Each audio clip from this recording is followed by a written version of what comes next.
the Granville series. As a child myself, I grew up in an area quite similar to Granville. I think the book is honest and true to life for a lot of people, and you can really understand where most of the characters are coming from. So it's a proper page turner, and the story, you know, the plot's nothing like I've read before, so it's quite a unique book. I think it's just so exciting. I think the good thing about the text is the storylines are so relatable. You can actually relate to some of the characters that are in the books, the things that are going on. You can actually imagine those things happening, and the not knowing how it's going to end up is what makes it really exciting and enticing, and you just want to keep on reading till at some point it actually becomes an obsession that you can't stop reading until you know exactly what's going to be the outcome. So yeah, so far it has been a real thrilling ride, and all I can say is that bring out the next one because I can't wait. The way that the books sort of delve into, you know, the darker side of what it's like to live in a small seaside town.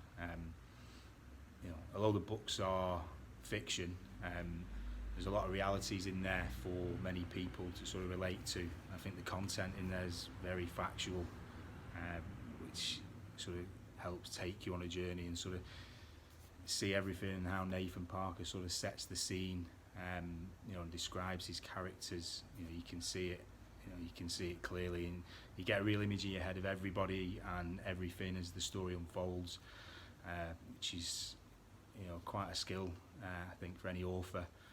I think they're great.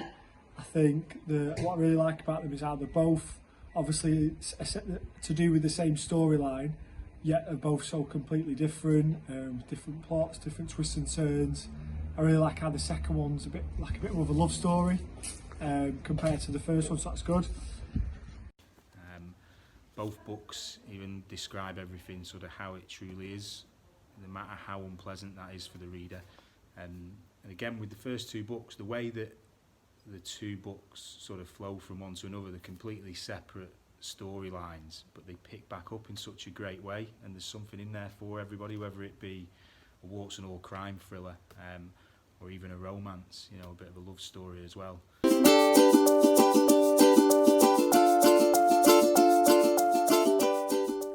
My favourite character in the Granville series is Tommy.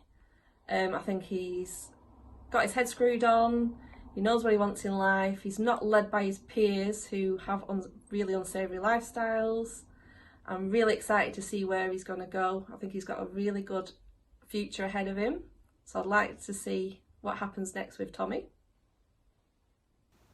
You tend to go with the lead character, Tommy, throughout the series. He's had quite a tough paper round. You know, you begin to root for him as each story unfolds again, and he's got a good taste in music as well. But for me, personally, it would be Jack. The way that he sort of mentors, influences Tommy, his morals, his knowledge. He's a great guy, gives great advice. And when I'm reading the book and how Nathan describes him and how he is with Tommy and how he is in the gym, I see the late Brendan Ingle, which I think is another reason as to why I take to him quite well. I would say Jack. I just like his character. I know people like him, and I could really relate to Tommy having that sort of figure in his life. And in the second one, I'm gonna go a bit differently. I'm gonna go Shay. I know he's obviously one of the bad guys, but he's really easy to sort of picture, and I could really make an image of him in my head quite easy. I'll go with Tommy because throughout the series he's been persevering no matter what happens. He just seems like a good person that you could get along with.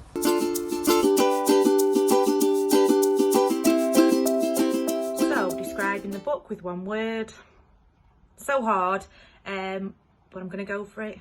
It's captivating. Gripping. It will be captivating. It would be gritty. Roller coaster.